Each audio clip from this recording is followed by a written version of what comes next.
I learned something about you that I didn't know. You were in a bad accident. Yeah. In 5th grade, 6th grade, something like that? 5th going into 6th. So just kind of walk me through that. Yeah, so I was hit by a cement truck when I was 11. And so I was going to get candy at the convenience store. And my friend was across the street and he yells, "Come on," as like I took it as like the coast is clear, but he meant like, I'm a child. Come on, let's go get this candy. And I grew up in the suburbs where like 3 cement trucks were going up the hill and 2 were coming down because new houses were being built everywhere. Right. And the 3rd cement truck goes up the hill, he yells, "Come on," I'm on the other side of the street, and the other 2 are coming down, so I can't see the other side of the street. And so I walked out and I got hit and taken under the wheels and spit out and just like mangled. I broke everything except my right femur from the waist down, and then crushed my legs from the knees down and took all the skin off, like broke my ribs, punctured lungs. Oh my gosh. Yeah.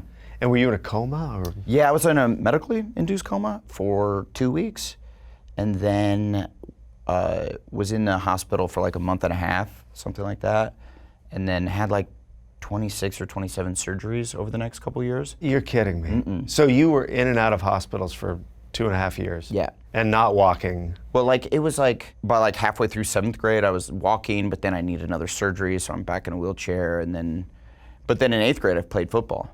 Like I bounced back and. Really? Yeah.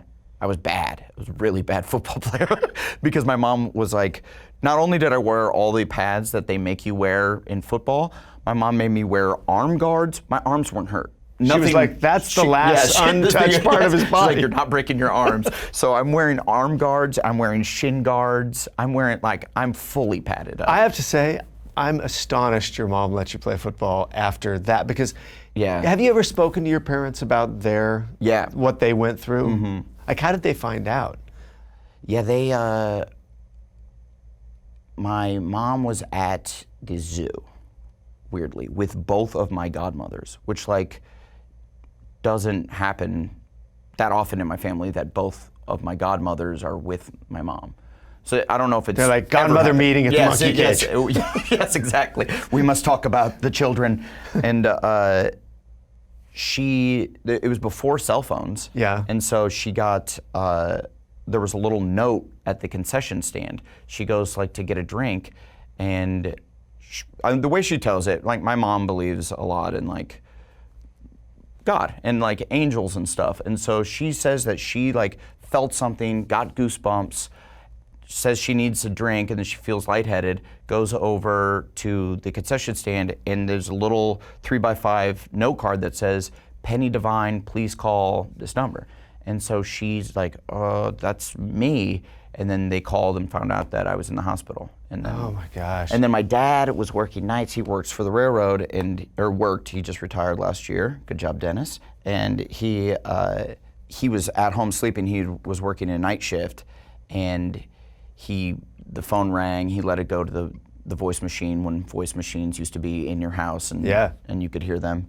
But someone's like, "Your son has been hit by a cement truck on these cross streets." And my dad woke up, sprinted out the house. My neighbors were sitting, they always sat on their front porch, said that they saw my dad run out in his underwear, no shoes, no shirt, no pants, and start to sprint down the street, and then gets half a block away, and then turns around, runs back to the house, and comes out like 2 minutes later wearing clothes. And he just starts running, and then he's like, it'd be quicker to just put on clothes and drive. Gosh. I mean, you laugh now, but he must have just been terrified. Oh yeah, I couldn't imagine. Hey folks, thanks for watching. If you like what you just saw, then why not subscribe? Click right here for lots more off camera. And if you want to see the hour-long version of these conversations, I'm going to give you the secret link. Here it is, offcamera.com. Check it out.